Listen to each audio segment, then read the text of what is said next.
people. UBC, inspiring Uganda.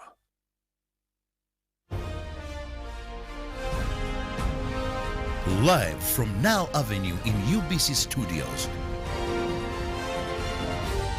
This is Good Morning Uganda.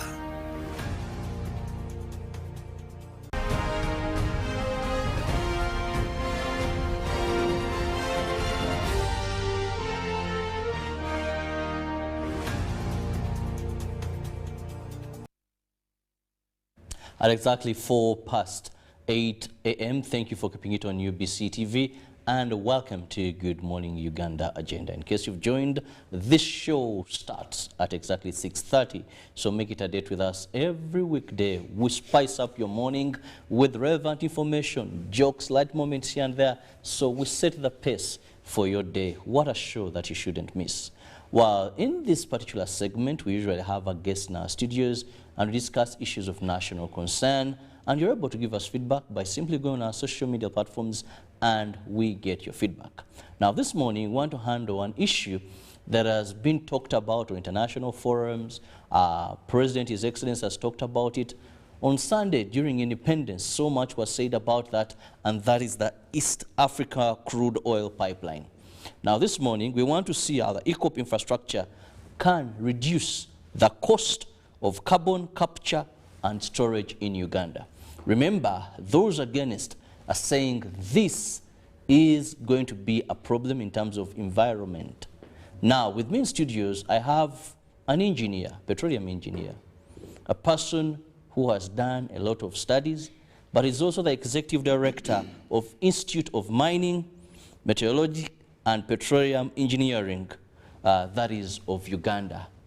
He is Engineer Janad Asimwe. I'm told also Akiki is the name I shouldn't skip. A lovely morning to you, Engineer.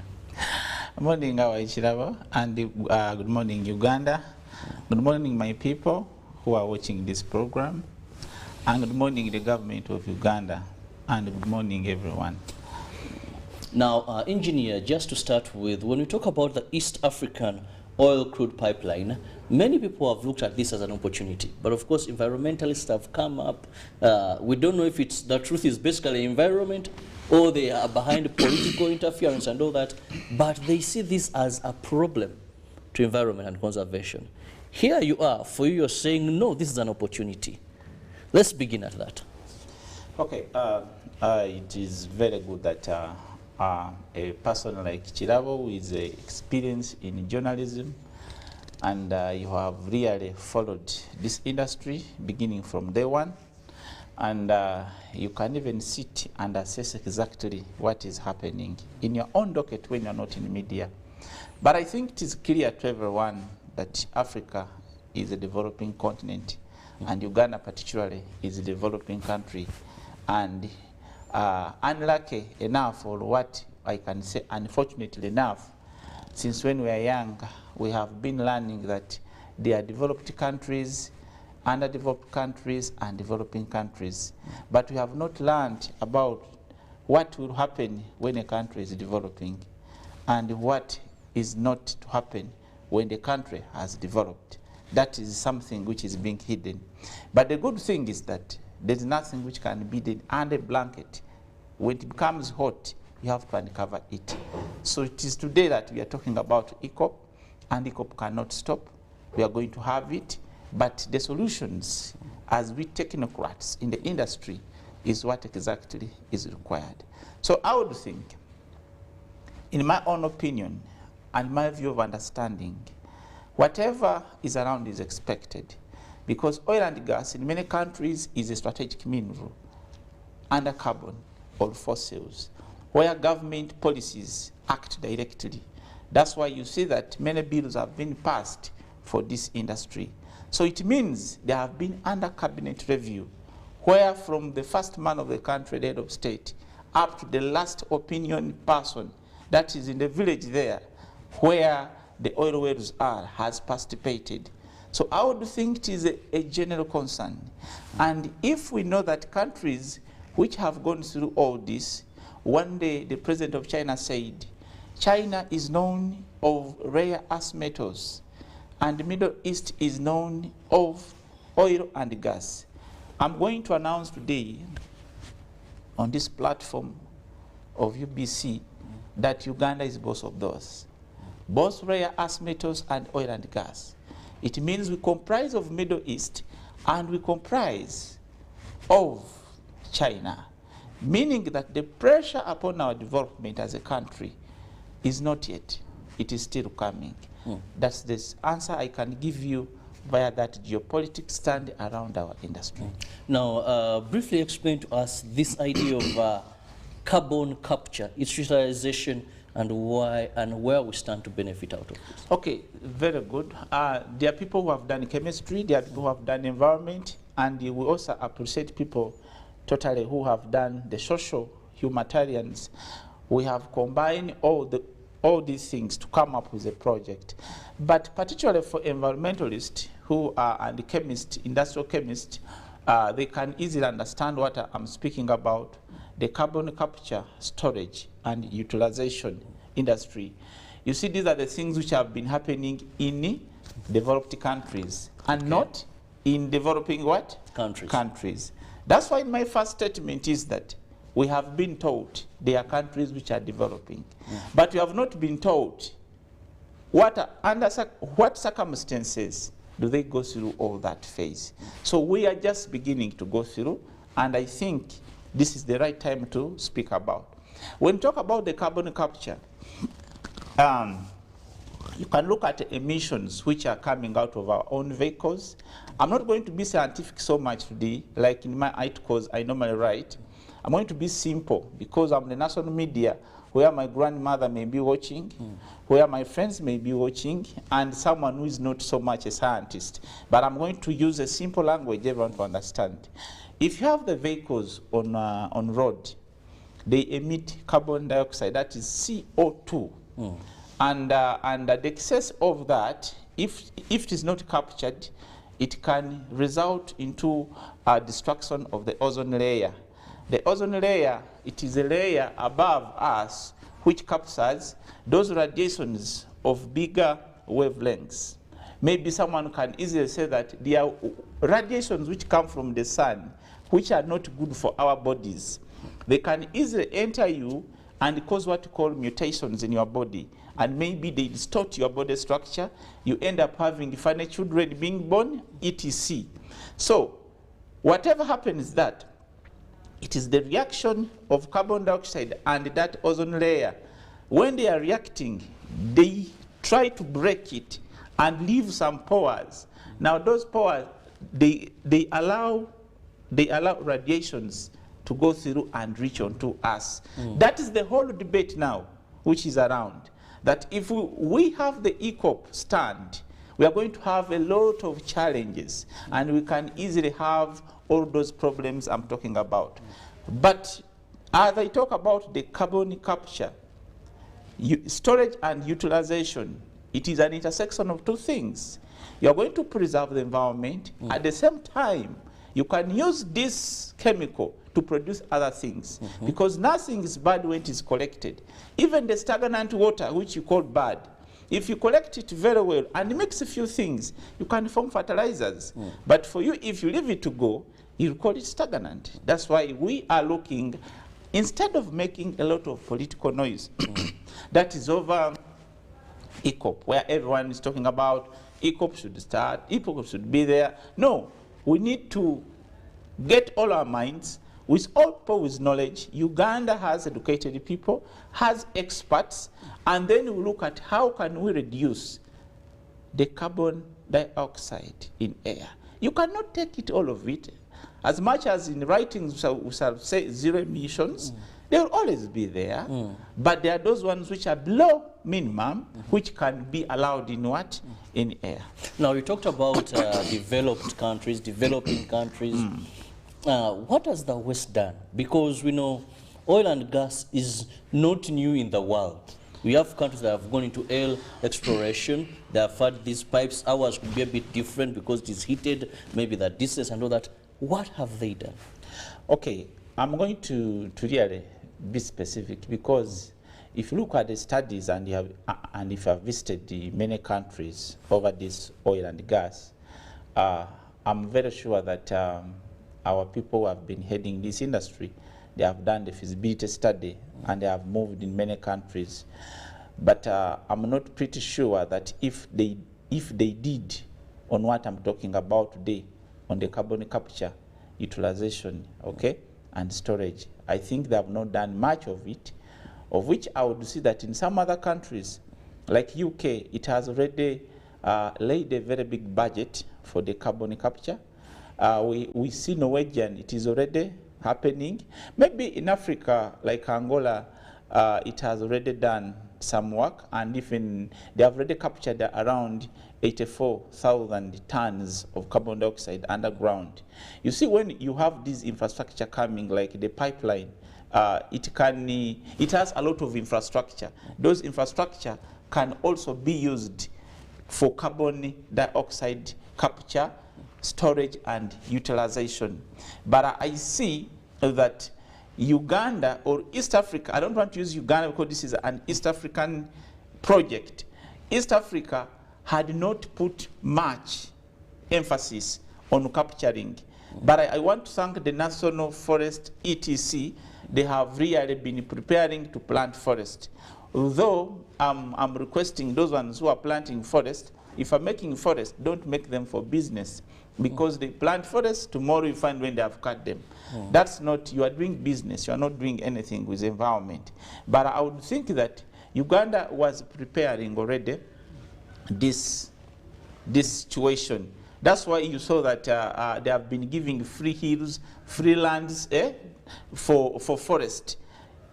In secrecy, I would say that they were doing something that they are preparing for the worst if it comes.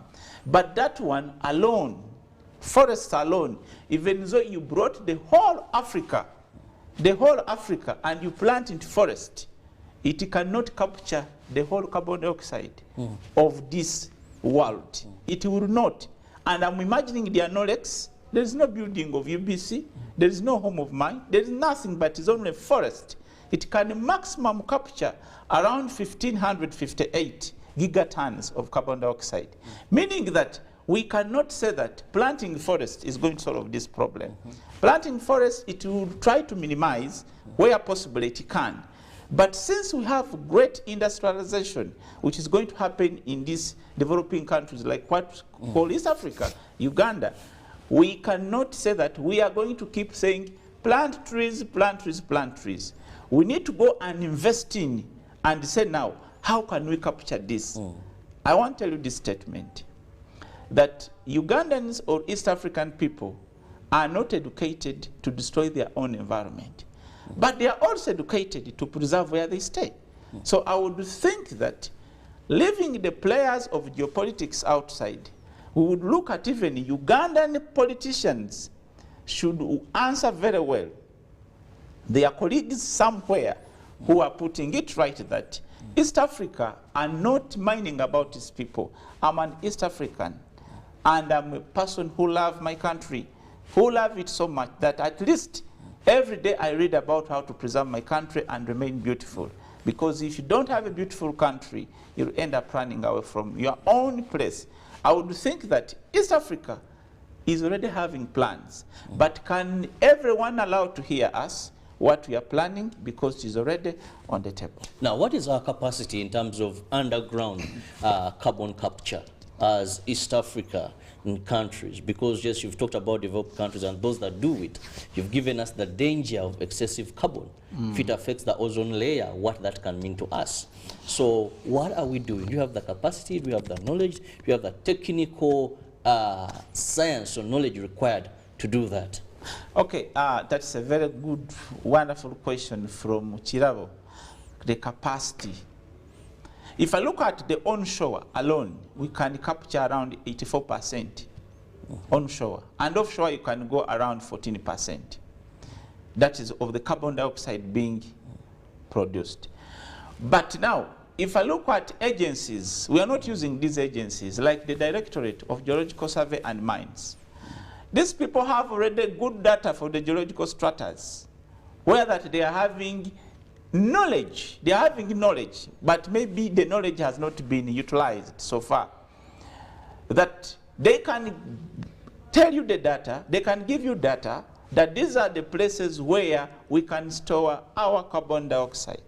But I want to assure you that East Africa, with its member of states, we have enough capacity and enough sites to store carbon dioxide, which we can result as our industrialization takes place.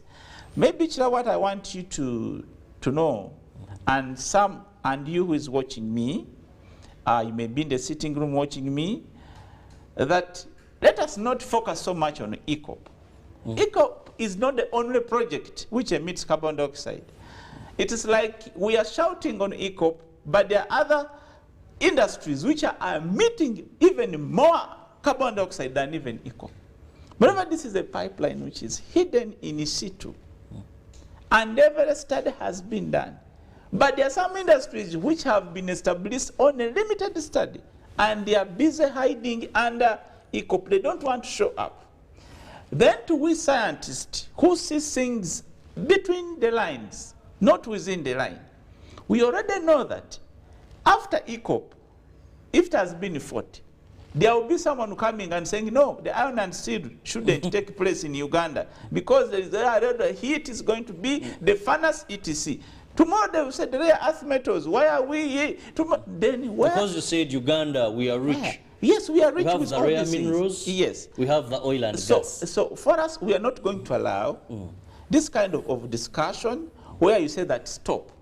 With anything, when you get a challenge, I want to assure you, you innovate. And you cannot innovate when you don't have a challenge. If a challenge is coming that we have the longest pipeline, as is said, but me, I will say it is not the longest.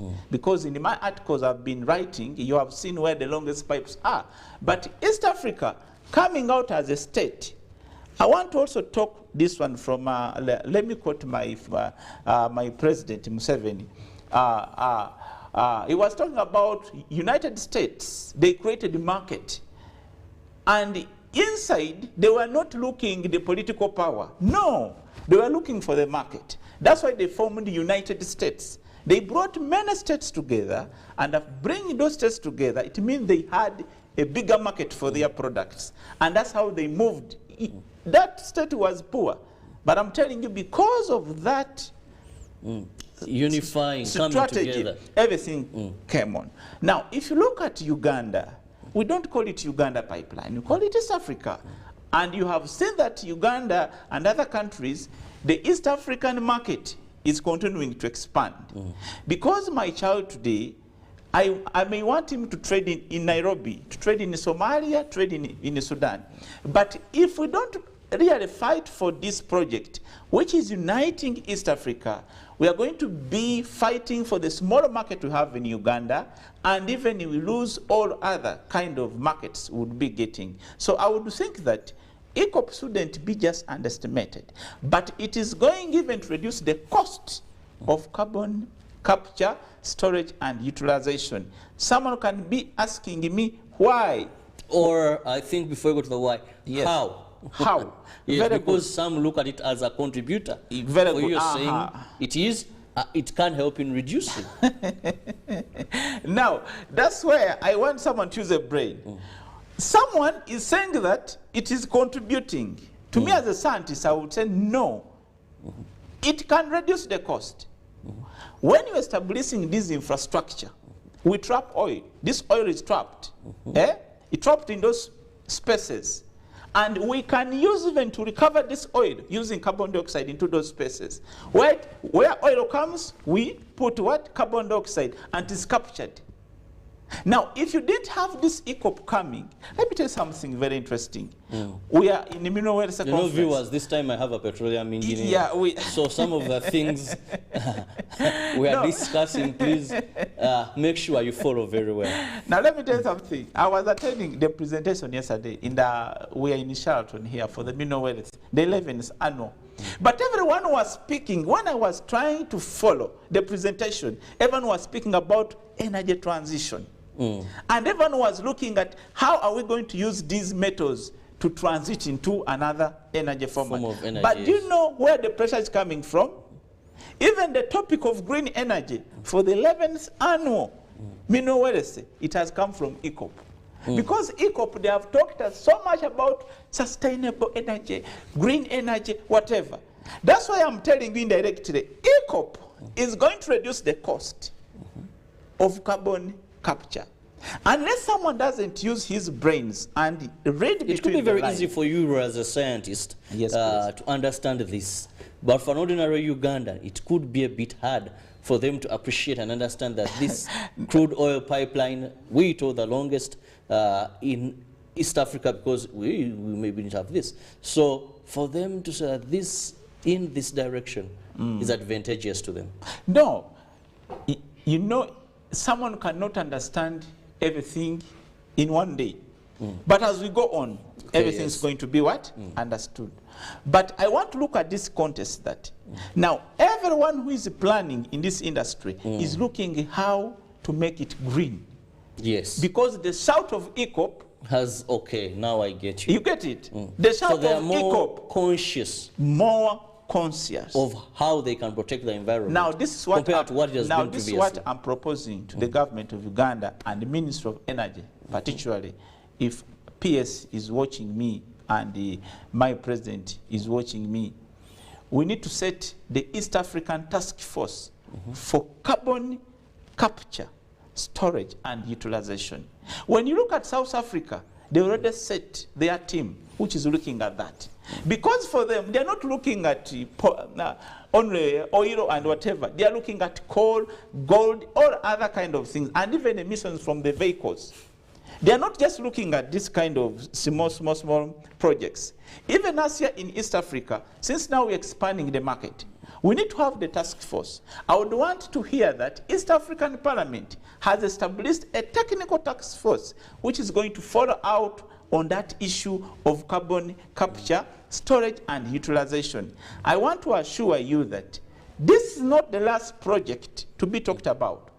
If ECOP has come up and we have not innovated, but we have gone by the rumors, we have gone by someone say, the house is leaking, then you bring a basin and put there so that water can go in the basin, then you go and say, wow, now you see the water was leaking, now I have sort of, that's not a solution. You have made it for smaller time, the basin will fill up, and after the basin filling up, the water will pour into your house. The only thing is to seal the house, and then you sit and say comfortable. Now, we are not going to say that stopping the ECOP is going to help us to reduce carbon dioxide emissions. Even though it is not the pipeline, there are other industries which are emitting this carbon dioxide. And the only way is to invest and innovate and ensure that we have promoted the carbon capture, storage and utilization. I want to assure you, USA has invested $1 billion in this project. Norwegian, they have already, because for them they have the oil and gas. South Africa has already done. I've told you Angola is already capturing in Africa. Because Africa has not been looking at that, even when you are in the aircraft up, you normally look down when you are somehow green. But you cannot stop the development. The development is going to continue. Engineer, this brings me to ask, you've talked about how we can capture. Now, utilization. We see Uganda, day by day, we are moving so much in industrialization. Yes. And one of the things now that we know these industries emit a lot of carbon. So how can we utilize this carbon that you're talking about, where you're saying this now should be the main emphasis or focus of not only because of the ECOP, but also the industries. So how do we utilize it? You know, is it propelling us to a better country in terms of industrialization, that there are opportunities into this, or are we just capturing it because you know it's not safe if you have it in excess? But I think from even the small science we learned in senior one to most people, we have understood that everything has importance. I want to give you an example. People used to say that nitrogen doesn't have any importance. That's on our periodic table when we are learning. But nitrogen can be used now for space because someone has invented it and has added value in it. Even carbon dioxide, it is a very good substance. When stored enough and adding some mixtures, it can form even fuels, it can form even energy, it can form any kind of thing which you want to use it. You can use it in any way. That one I can give you another show, and I tell you how carbon dioxide can become a useful product in the whole world, because other world, they have already begun using it. Because once you store something and you can control it, then finally you see its importance. But because right now we are going by one thing, that carbon dioxide is something not okay, and then everyone is worried about the ozone layer, I think we need to just to focus on the solutions which are permanent and which are sustainable. And that's where I come and tell you, to those scientists, to those people who have joined the world on the carbon storage, here we are in East Africa, we are going also to set it. And I'm going to ensure that we meet many experts in it, many people who are interested in it, to have a sustainable solution, not just saying that EACOP is going to stop. Because I'm aware there are other industries, other projects which are going to come, which may be assessed more than the EACOP. But if you don't have a sustainable solution, we shall keep making noise every project that comes. Very interesting. You're still with us here on UBC TV. It is Good Morning Uganda Agenda, and I'm with Engineer Janad Asimwe, who's a petroleum engineer, as we are looking at how we can benefit from the carbon in the EACOP infrastructure. Many people were sounding alarms regarding climate. Others had political reasons for pushing for this not to exist. But on independence, His Excellency was very clear. That was last Sunday, when he said we have to move forward. Visiting presidents, all of them agreed that this is a project we must have. Now, the experts are saying we can take advantage. There are advantages more than just looking at the disadvantages here. How do we organize ourselves? How do you have this infrastructure? How do we prioritize this? And engineer says, but hey, look, all attention being on one thing, I think we have others that are contributing even more than what the EACOP can contribute. Now, engineer, yes, please. We've seen that usually there is a mismatch between politics and science. Scientists, you can speak. Politicians can speak. I'll just give you just a brief. When I was listening to one of the politicians in this country, for him, the reasons he gave had nothing to do with environment. He said, if this money is coming in our country, they'll be used by the government in power to continue oppressing us. That was Robert Chagulanyi said. I'm responding to what the EU Parliament had proposed. For him, he wasn't anywhere to do. But I also know you're a politician, or you're a leader. Let's also look at this angle as we push for this project to commence. How do we bring the politicians to understand economic benefits and also appreciate that there's science that you can work around? No, you see, things when they're viewed under political situation, many people look at them in 2D. That is 2 dimension. That's why every politician will tell you is bright. And the agenda is pushing is right. But whoever pushes the agenda is looking at his own docket. Because I don't see why you have good roads today and you can move and demonstrate around the country when you're on tarmac. And then you say that the money which is coming in is going to oppress the country.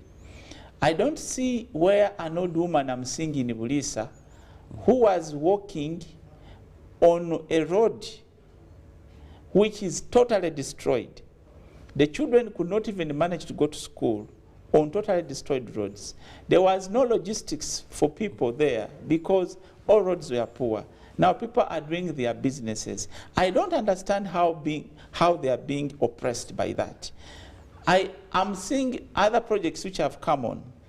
People are already earning. I know people who are earning, who have been home for years. I don't know how they are being oppressed by earning. Maybe unless you view it in your own top docket, which I try to say that some people, they use mass to explain. But when they sit in their own rooms, they have their agenda. I don't want to comment so much about that. Because me, someone can say I'm a politician, but I'm an advanced politician who doesn't see things the way other people want to look at them. Even though it's not President Museveni bringing in this oil and gas, there will be another person who will come and who will have this money. And I don't know how he's going to use it also. Today you may say an old man is very bad, but tomorrow there may come someone whom we may think is better and also taps from these resources. What if I say these resources are in your hands? Are you going to use them also in the right way? So me, I would say that the resources that don't belong to any person as the president, they don't belong to any politician, they belong to the people. Because if someone is arguing on a point of understanding, one day you asked me that one former contestant for president, that was the carburetor, he said that oil is moving out, is moving out. Then I don't know why today the European is saying that don't put the pipeline to take oil, yet the oil moved away. But you see politics, people talk, but they don't come to read, to say now, what I said last time was bad. But me, I would tell you that in any country to develop, you need to have major resources. When I was in the Middle East, I used to move on streets, and I would do it intentionally. I would just walk on the streets. Those people, they wake up late. They have a small population, about 2.5 million people. On the street, I wouldn't see anyone. I would ask, how do these people survive? But when I interacted with one sheikh on Sheikh Shahid Street, told me, here we have revenues from oil and gas. And people here are planned even when they are just born like this. Because oil and gas is what? Is in the region. I have told you Uganda is China and the Middle East. Because Uganda has rare earth metals over 550 million tonnages of rare earth metals. Even what we are using right now in these phones, those are rare earth metals. We are blessed untapped. We are blessed to have also oil and gas. It means we have the China here and we have the Middle East. But what I would say politicians, what they would do, since they can reach every place they want, let them look for sustainable solutions. Because when you fight your own child in the house, tomorrow he may be the one to finish you because you refuse to prepare the future of that child. Can we prepare the future of the country than looking at our own ambitions, our own docket, what we need, our own families we need? There is a family down there which is just praying that the oil and the gas does not stop. I communicate with many people who have formed local companies. They have got loans, I'm telling you. They have got loans. They have established things. If ECOP came to stop, I don't know how many Ugandans are going to go to prisons. I don't know how many people who gave up their lands for agriculture and they hoped to build some good guest houses around the area that they will fetch from oil and gas. And then someone comes and says, let the oil and gas stop. You don't know a woman who had 10 acres and gave up the land for oil and gas. They gave him money, built a guest house, and that guest house is being slept by these workers for the oil and gas. Tomorrow they say the oil and gas has stopped. I don't know who is going to be oppressed more. You who is going to the aircraft and move in any country you want, or someone in the village Now behind. Also, many Ugandans, we are told by experts that we can only have this for about 25 years. Okay. We could enjoy, but later we may not have no more oil. Okay. Now, how do we ensure that even after this exploration, we maintain, or we are not saying we've gotten the money, but now we are reaping from that danger as we having gotten into this project? Yesterday, but one, I wrote an article of Kilembe Mines, the history of the Kilembe Mine, how it revived the Rwenzori people, and how it contributed to the GDP of the country until 1969, when everything stopped. We are looking at how to revive it. I want to assure you that in Uganda, everyone knew that the oil and the gas would be done per now. Now it is more than 40 years being used. I wouldn't want to explain so much science here that wherever you are planning, you are given a minimal. But this oil and gas, even your grandchild may live in it. I want to tell you. I want just to give you an example.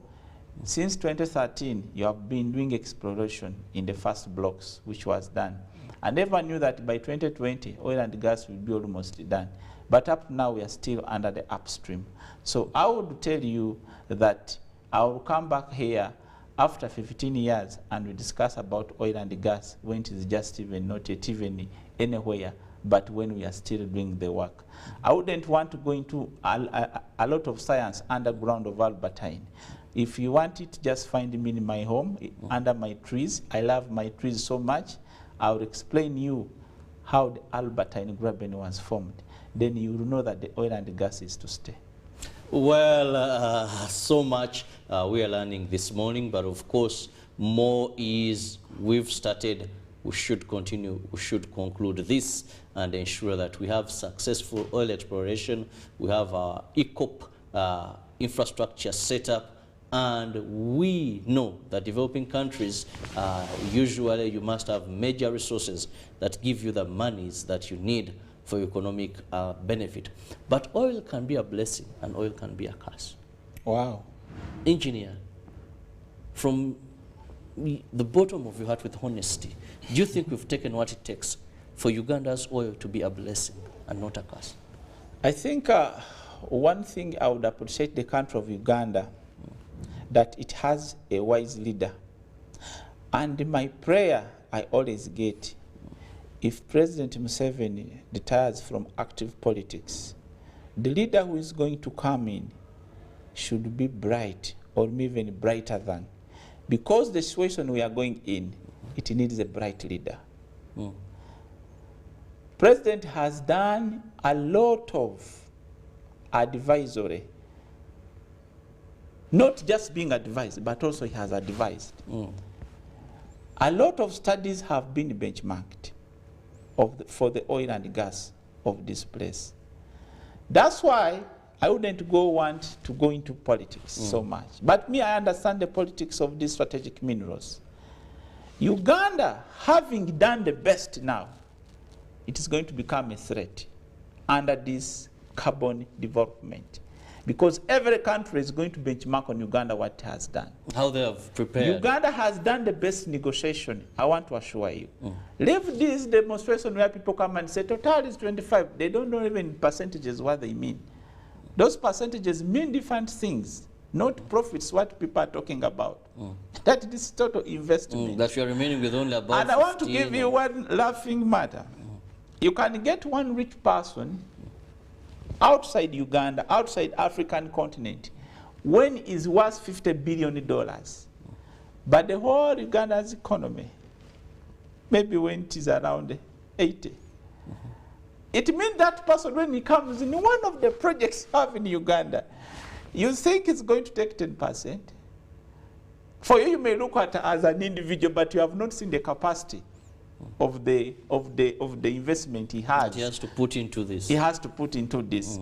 But in order for you to succeed, you need to understand in a broader spectrum and say, what do Petroleum Authority Uganda does? It encourages local content, what we call national content. Tells you, Chirabo, if you have a company, and then there's another international company coming, Chirabo takes 51%, the other company takes 49%. Come together. Come and do the contract, come and do the business, and then finally you'll find that you have also taken back the money in the country. I would say that the studies have been done, and the curse, what other people get, those Dutch diseases, the ministries are doing much ground work on ground to ensure that oil is just a blessing to this country other than a curse. Well, I'm told we have a live coverage where we want to take you there so that we better understand what is happening. Of course, we give you events as they unfold. Engineer, in a minute, your concluding remarks. Yes. So I want to first appreciate the government of Uganda, appreciate the media, more so the Uganda Broadcasting Service. The best I love, because really when you listen its programs, you don't remain the same. And I want to appreciate the stakeholders who have continued to really go through this by educating and promoting sustainable mining and sustainable oil and gas exploration and future production. And I want to tell someone who is just in my area there of Hoima, Masindi, Bulisa, active areas, that the oil and gas is going to happen, and it's already happening. For us, we need to concentrate on the upstream and also devise the mechanism which are going to be sustainable, other than keeping most of our time answering things which are not sustainable. And I want to call about the government that I'm coming to your offices, I'm coming with this proposal of the carbon capture utilization, because it is the only sustainable way for us to complete all this. Otherwise, thank you for listening me and watching me. I'll be having a presentation today that is in Sheraton still, that is under our green energy, or our green industrialization using the critical minerals which we have in the country. Well, I want to thank you so much, Engineer Janad Asimwe, who happens to be the Executive Director of Institute of Mining, Metallurgical and Petroleum Engineers of Uganda. Thank you for your time, and of course for that elaborative, informative information regarding the eco infrastructure and how it can reduce the cost of carbon capture. I'll leave you with more programming, and I told you earlier, we have a live coverage. See you tomorrow.